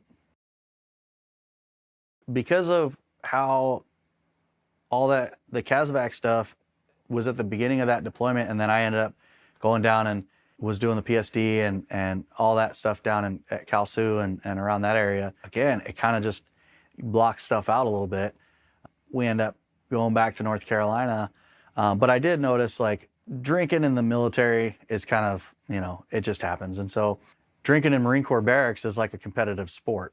When you're like young and single and living at the barracks, like especially in North Carolina, I don't know, maybe Jacksonville's changed now, but back then it was like not a whole lot to do, especially if you're young and living in the barracks. And so like we would go to the bars, go to the strip clubs, hang out, drink at the barracks. And so, so when we got back from deployment, we kind of just rolled right into that. And like there was a lot of guys that when they came back from deployment, they had like a bunch of family there and like people like there to meet them at the hangar and stuff. I did not. And so I would come back from deployment and I would go, you know, just get shit-faced with the guys at the barracks. But I did notice that, you know, after those deployments, like I just seemed like I was just drinking a ton more, you know, and I would like, I was showing up to work, I was doing all that, and not like skipping a beat with that, but I was just drinking a lot. I had a good buddy that we were in like sister divisions in boot camp, so we were right across the squad bay from each other, DJ Scott, and so he ended up going straight to field med school from Corps school, so he was down in North Carolina already, and then when I went up there and went through field med, we like reconnected and stuff. Cool dude. He was a corpsman with CEB, and then he ended up after our first tour in Iraq, because we were deployed at the same time together, he ended up going to 2-8 and deploying. Well, right before we were going to get on the boat to go to the MEU in early 2000, or in like the summer of 2004, he had just come back from Afghanistan with 2-8. And so I was like, hell yeah, you know, my homie's back. And so we went out partying and drinking at Crazy Jerry's, which was just a bar in North Carolina. And we just, you know, having a good old time because he just got back from Afghanistan. So we were celebrating, right? And I just remember like crashing at his place because he was married, so he had a spot off base. And I just remember waking up and it was like later, way later than what I was supposed to have been up. And I was like, fuck, you know, I need to haul ass back to base because I'm like on the verge of missing movement, you know. Thankfully, I got there and I was late, but my HM2 at the time, he had covered, and when they were like looking for me, like, where the fuck is he at, you know? He was like, oh, he's selling his car because we're going to deploy and stuff like that. So he kind of covered for me. So when I got back from Iraq the second time, I really only had a real short amount of time because I had gotten orders to go to San Diego to the Marine Corps base at Miramar. So I PCS out west. I got there, but now again, they had already, all these units had been deploying a bunch. So now, you know, I get there and I'm the new corpsman and they're like, hey, guess what? You're going back to Iraq. So I got home in March of 2005 for my second deployment. And then I was deploying again in either June or the beginning of July of 2005 for my third trip to Iraq. But this time I kind of was just like working at the aid station I was on. So I was back at TQ with the Frog Squadron out of Miramar. I was pretty much just doing sick call, doing like the normal primary care stuff. You know, Marines cut themselves, we suture them up, toenail removals, all that kind of stuff. We had like heat casualties, so we're like juicing people up with IV fluids and that kind of stuff. The Marines were still doing a lot of, you know, of their own missions, you know, taking people, troop movement and stuff like that. But from the corpsman's perspective, I was kind of just chilling. And part of that deployment, I ended up going, so they needed people to go to this movement control team. So I ended up going for 45 days down to Kuwait. And we started off at Camp Victory. So the Marine Corps had this movement control team. And so they were taking all these vehicles that were no longer being used. So they were either unserviceable or they just needed to go back to the States. So we would strip them down, put them through pressure washing and wash down and stuff. They'd get inspected by customs and then they would get sent back. So we start off at Camp Victory and we're like, you know, now we're out of Iraq, we're down in Kuwait, kind of chilling, but it's still like, you know, it's hot as hell, but we're away from all that shit. So we're doing all this stuff. And I was there for medical support, and they had us on 2 shifts. So there was another corpsman from a different unit, but they were pulling people from all over the place. So it was a hodgepodge of Marines from, you know, all these different units. We're doing all the same shit. We're just stripping these vehicles down, getting them ready for wash down and stuff. We started off at Camp Victory. We would strip vehicles down and then we would put them on flatbed trucks. And then once everything was done at that point, we would go to this Air Force base called Camp Arifjan. That shit was nice. There was stuff at that Air Force base that was nicer than like stuff that we had at Camp Lejeune and down in North Carolina and stuff. But it was just like that was like all the USO tour stuff. They were going to that base, you know, all these facilities. They had like nice PX and we were living in these tents that had sweet air conditioning and stuff like that. So that was a pretty sweet gig because, you know, at that point we would do the pressure washing. We were doing like 12 on, 12 off the whole time. But it was a skate gig. And then, you know, I went back up and finished out the deployment back up at TQ, but pretty chill, you know, otherwise. This is super chill. You know, I'm not really doing a whole lot. But at the same time, like a lot of it, I was like bored as fuck because we weren't doing a whole lot. And it kind of allows you to like dwell a little bit, I guess, because there wasn't as much going on. And I kind of was just like, you know, well, what am I doing? You know, it's just one of those things. I was like, fuck it, we'll just get through the deployment. You know, when I got back to San Diego, again, I had been drinking a lot. Now I'm back in my home area, you know, where I grew up and stuff. So I was like going out and hanging out with my buddies that I grew up with, and I was just drinking a ton. I had a friend that I was stationed with in North Carolina. He was going through naval special warfare training, and I reconnected with him because we had both did CASVAC. We were both stationed in North Carolina. You know, and so he was telling me about this SWIC program, which is like Special Warfare Combat Craft. You know, so they're like the special boat guys. You know, they do like insertion extraction stuff of like SEALs and other spec op guys. And at the time, I'd been a corpsman for a few years, but I was like, that sounded kind of cool, you know. And we had PT'd together, and we had done some stuff, and he was like, oh yeah, you'll love it, you know. And so I was like, well, fuck it, you know. So I went through the whole screening process for the physical screening test, did the interviews and stuff like that, and ended up getting orders to go down to Coronado for the SWIC program. So that's why I was only ended up being stationed at Miramar for a little over a year. So I ended up with orders. I started off by going to SEER school, which is the Survival, Evasion, Resistance, and Escape. So the classroom portion of that is down at the Naval Base in Coronado. You learn all the the history of prisoners of war and like how they established the SEER program, and just different ways to get out of like being duct taped up and getting out of handcuffs and stuff like that. Survival stuff, foraging, just real basic survival stuff for the most part. And then they do the classroom part of like interrogation stuff. And so then you take the bus out to Warner Springs Desert out in the Anza Borrego Desert in Southern California.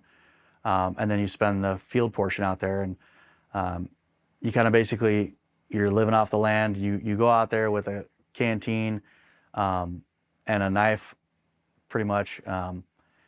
It's hot as fuck during the day. It's cold as hell at night. So you're like trying to, you're huddled up like a pack of hot dogs with a bunch of dudes that from all these different units, because you're trying not to freeze and get hypothermia, because the temperature goes from like 110 during the day down to 40 at night. And you're sweating bullets all day. So then you're wet, and then you get cold, you're pretty much just navigating around. You're doing your land nav from point to point to be like evading, and then of course at some point everybody gets captured, and then they go through the whole prisoner of war stuff. And I just remember at one point they capture everybody.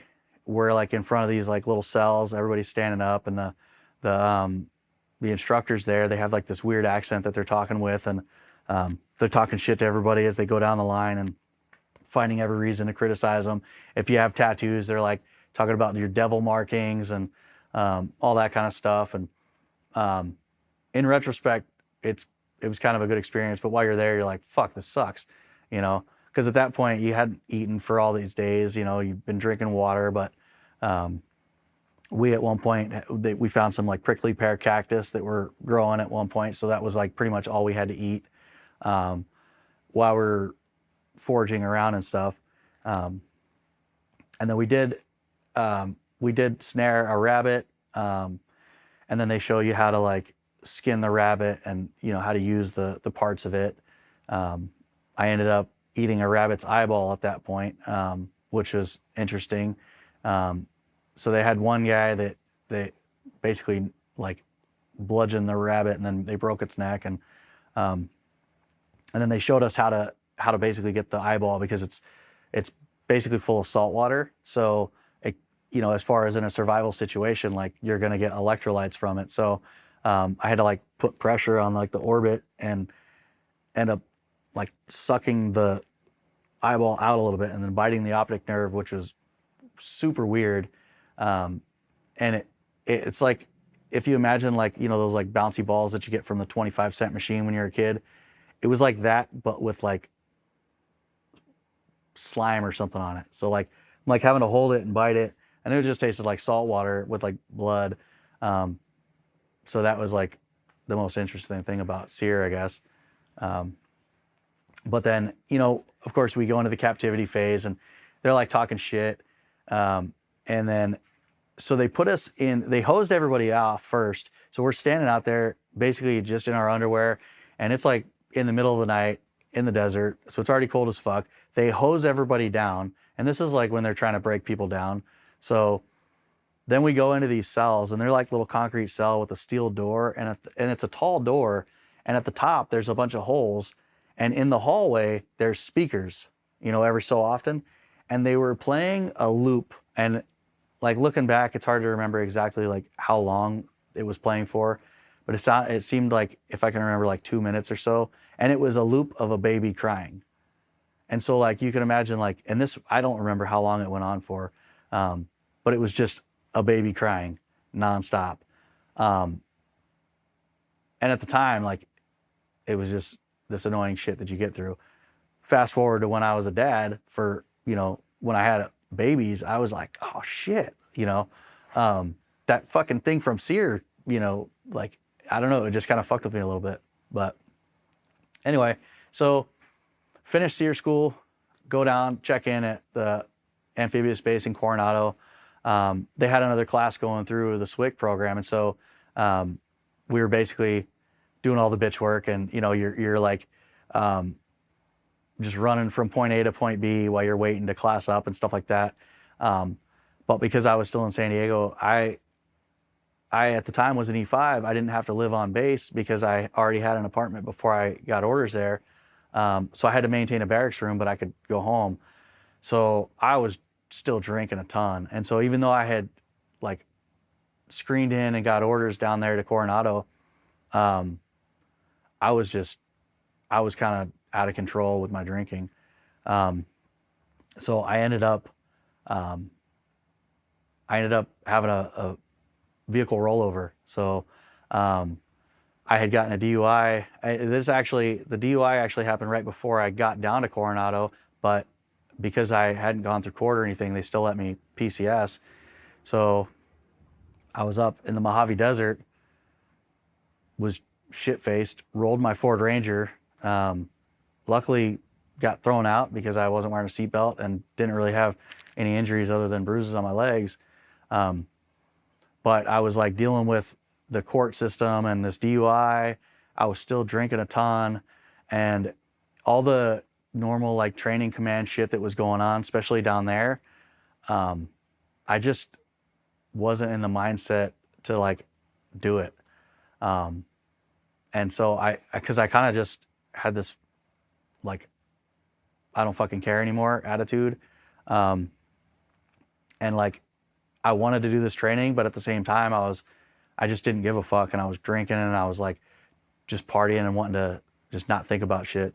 And I think that some of that was just this bottled up stuff from those first 2 deployments that hadn't really gotten out, but I was just like suppressing it with alcohol.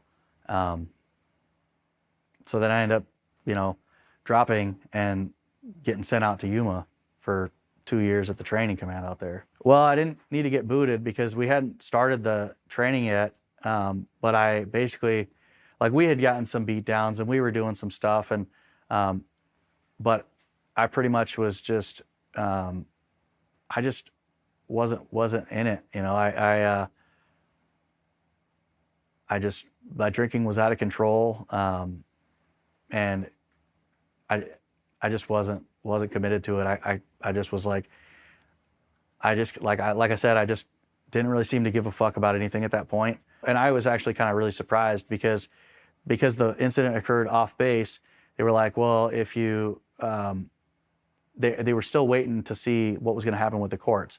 And so my sergeant major at the time had said, well, like, I woke up in the hospital, you know, and so they were like, well, I was like pending charges and everything, but at the time I hadn't been to court, I hadn't done all this stuff, so they hadn't been convicted of anything. And so because I was pending orders, they were like, well, they said, well, they were going to let the courts deal with it, you know.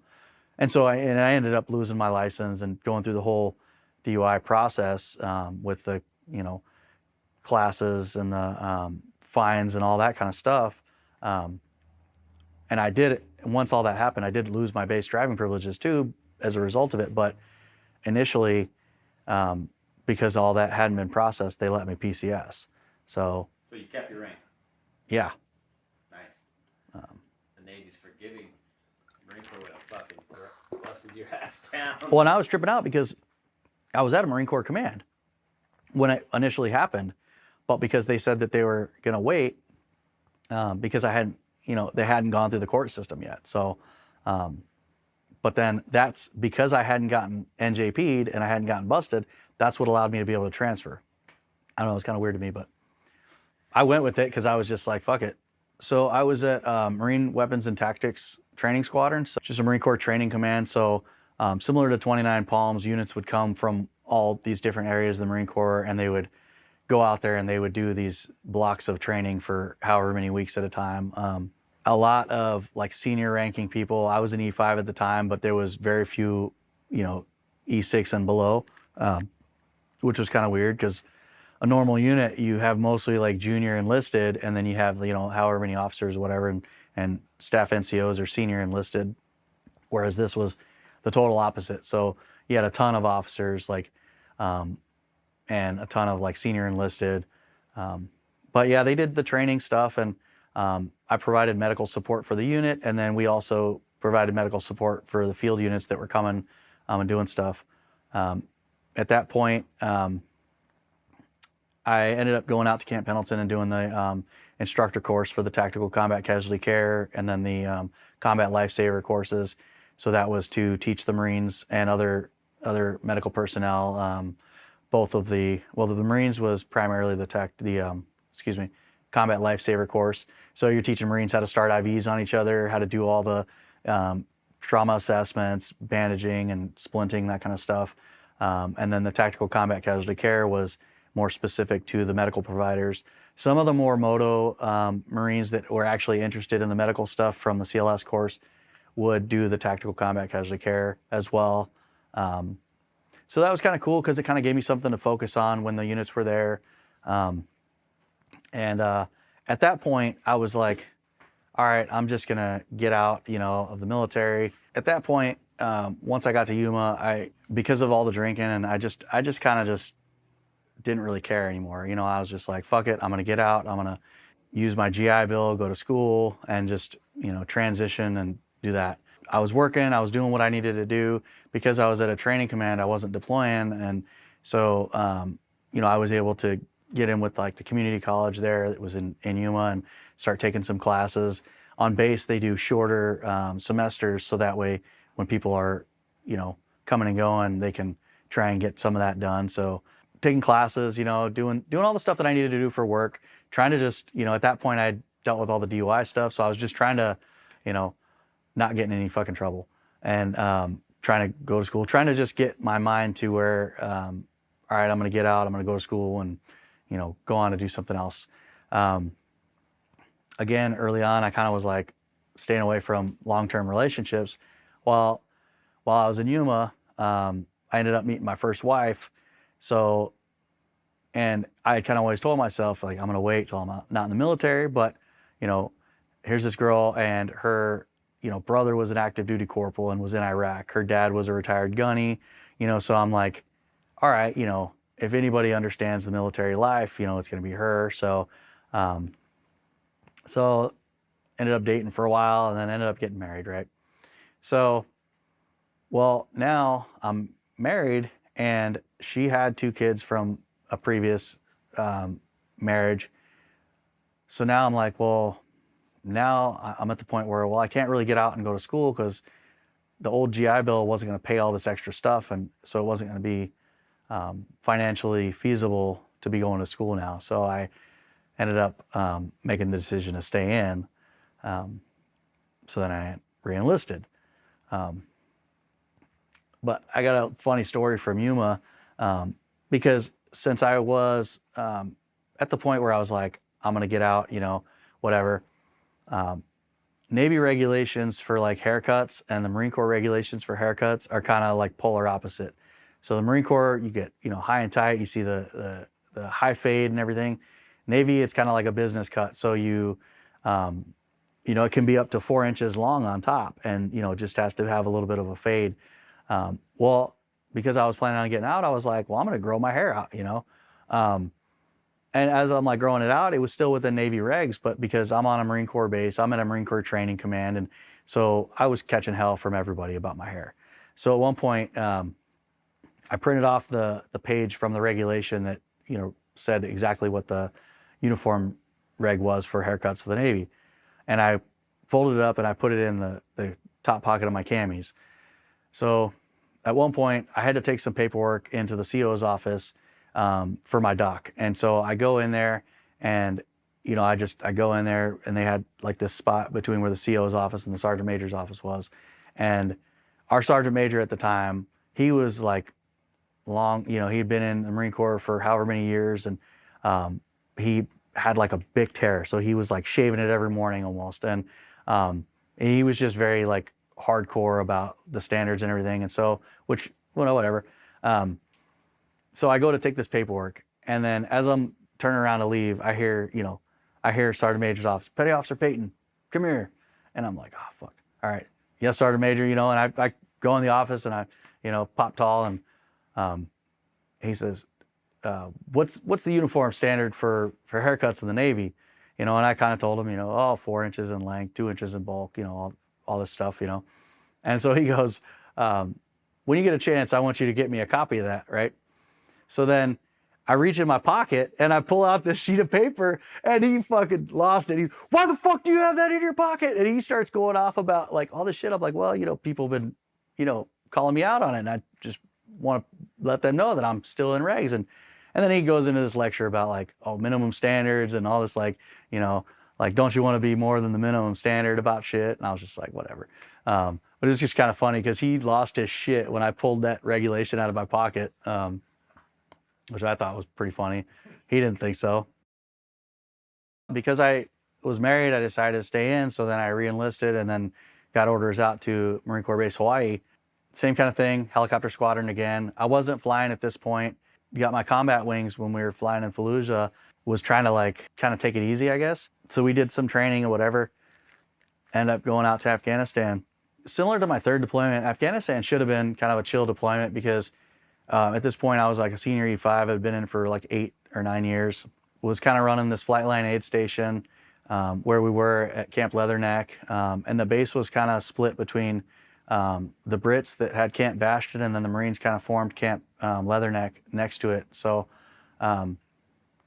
it should have been like relatively chill. We were in a pretty secure base that was like away from a bunch of stuff. So I was working at the aid station, and then part of the deployment, I worked at a NATO Role 3 hospital. So that's just like the highest level of care that somebody can get while they're in Afghanistan, and then they get sent to basically to Germany.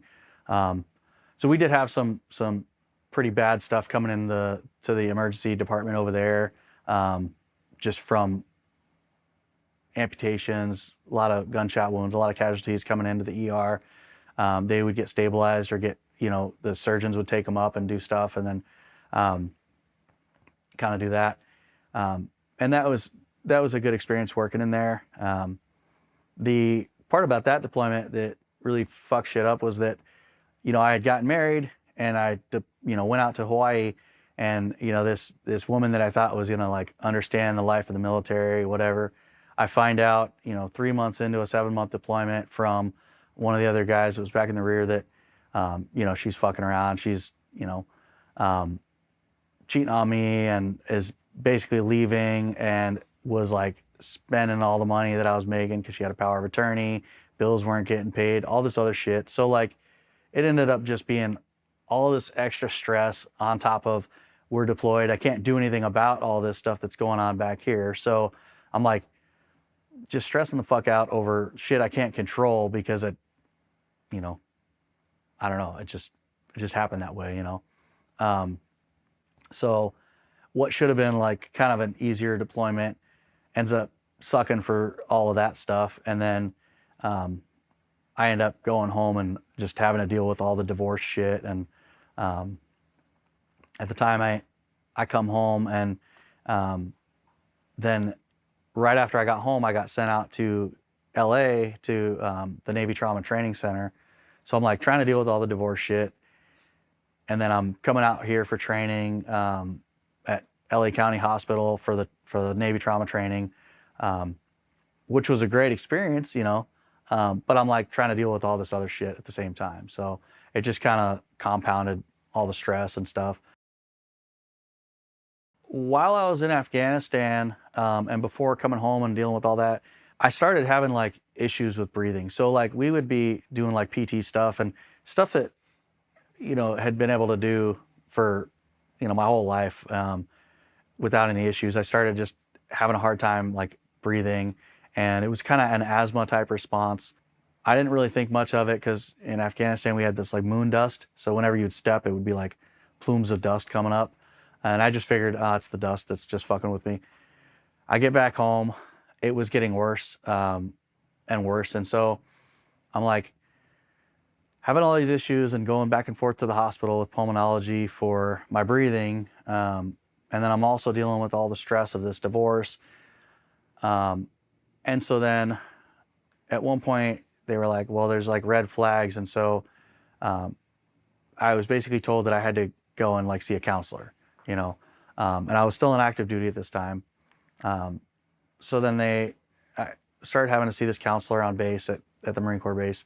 And then they're like, well, we're going to send you this program at Tripler Army Hospital because then they're starting to say, well, you know, we think that there's PTSD involvement from your deployments that's causing some of these, the stress compounded from the divorce and all that shit. I don't know. I think that just some of the shit that was going on, I guess, I don't really know, because at the time I was very resistant to it, and I was like, fuck that, you know, like I'm fine, you know, whatever. And so it kind of was compounded. So I'm like having all these breathing problems. They're putting me on all these meds, like steroids for breathing and all this stuff to try and help me be able to like breathe normal, which is something I never even thought about. Like I never, you know, we just did shit and you breathed, and I never thought about the actual act of it. So then I'm like gaining weight because I'm taking all these steroids. I'm struggling to like do all this other shit. It was just like this domino effect of shit that was going on. And then at one point they were like, well, we're going to do a med board on you, because if you're having all these breathing issues and all this, what they're, you know, saying was all this PTSD shit from my first 2 deployments that I guess just was compounded by all the divorce and all that bullshit that was going on.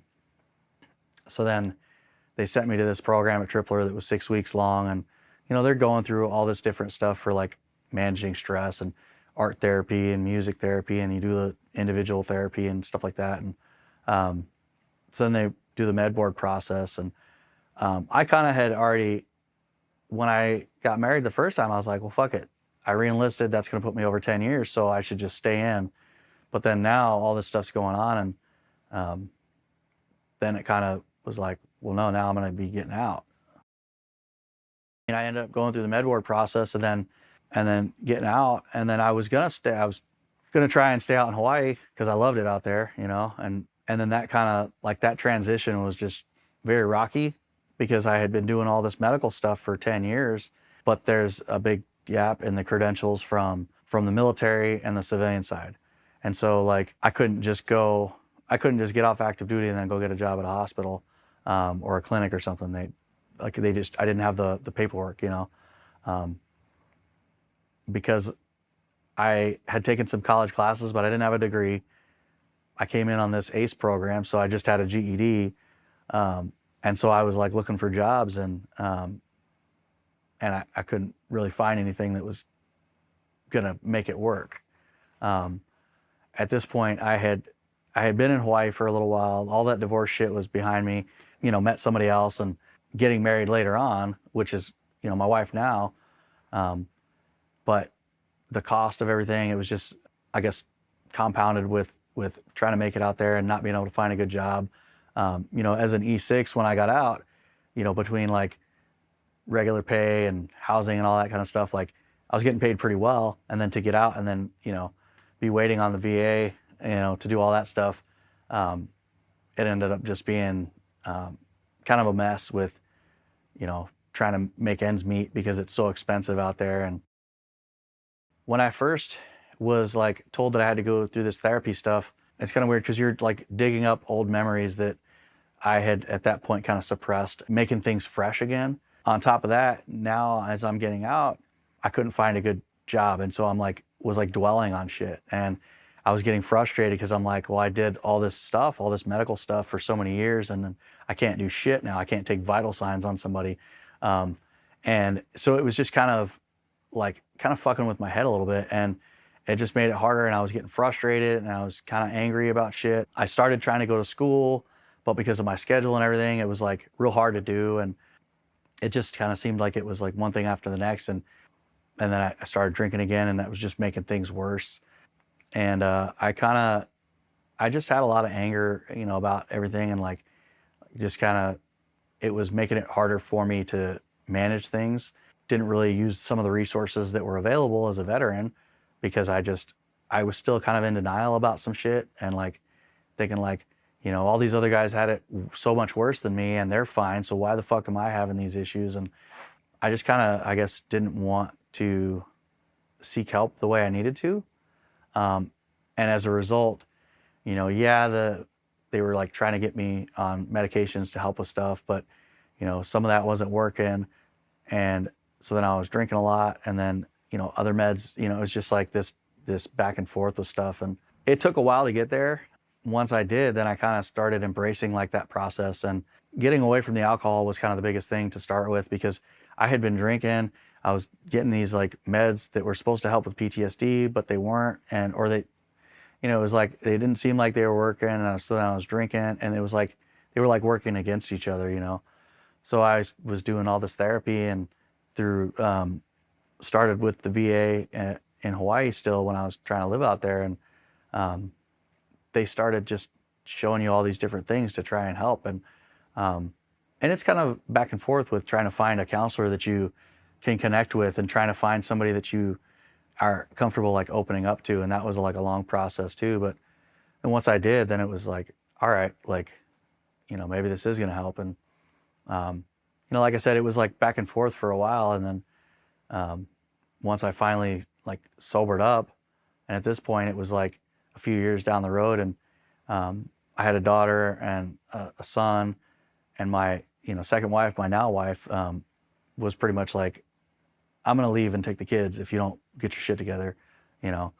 that's that was it. Then I was able to kind of force myself to quit drinking. And then so my wife was a real big part of that, because she pointed out that I was just getting really irritable about shit that just shouldn't have been, I just was real snappy about a lot of stuff. And I don't know, specifics looking back, but there was definitely just a lot of irritability, a lot of seems like my mood would just change really quickly. And a lot of it was also physical stuff, I was having nightmares about stuff that it seemed like it was this kind of reoccurring thing where I would be having a dream that seemed like it was normal, non-military stuff, but then it would just merge with all of a sudden stuff that was going on overseas would, be there. And that seemed to be part of it. There were times where I just would wake up soaked, and she was just you need to do something about this. It's not gonna just magically go away. And again, I was drinking a ton, because I was just that was kind of my way of trying to deal with it. And so she was you got to get all this shit figured out, or that's it, And I mean, I love my kids so much, and I loved, being a dad, but it was causing such a rift with everything that was going on. And that was kind of the push from her that I needed, to really take it more seriously, and to put the work in, because it was one of those things. It was just I kept denying it, and I kept kind of just saying, no, I'm gonna suck it up. I'm gonna, whatever. and it was kind of just to the point where like acknowledging like, fuck, it is a problem, and it's causing all these issues. And then at that point, like I really was able to move forward with, fixing it and getting the therapy, getting the counseling, and figuring out like the things that were going to help me. Where we live now, it's like away from a lot of stuff, and we kind of live out in the country, so I'm kind of around a lot of nature and less stuff that just was causing me to be very annoyed on a regular basis, like just little stuff that shouldn't have really been an issue, but I was just getting irritated about stuff.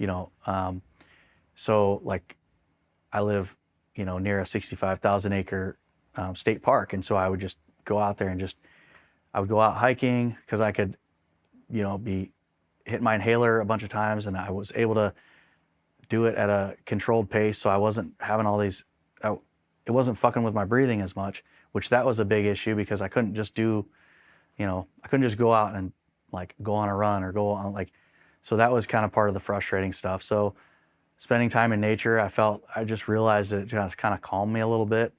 Now, a lot of the stuff that I do, like, I'm snowboarding and in the wintertime and going out and hiking around with my kids, and, I can go like slow and controlled and just keep all that in check, and it just allows me to clear my head. And, I was working with the counselors through the VA, and just reaching out to more family support, which before I never even thought about. I was just kind of trying to bottle everything up. I went through all kinds of testing and stuff through the pulmonology and stuff, and they really couldn't tell me like what caused it. It's just something that was there, which kind of sucks. But at this point, I've just kind of tried to learn to live with it.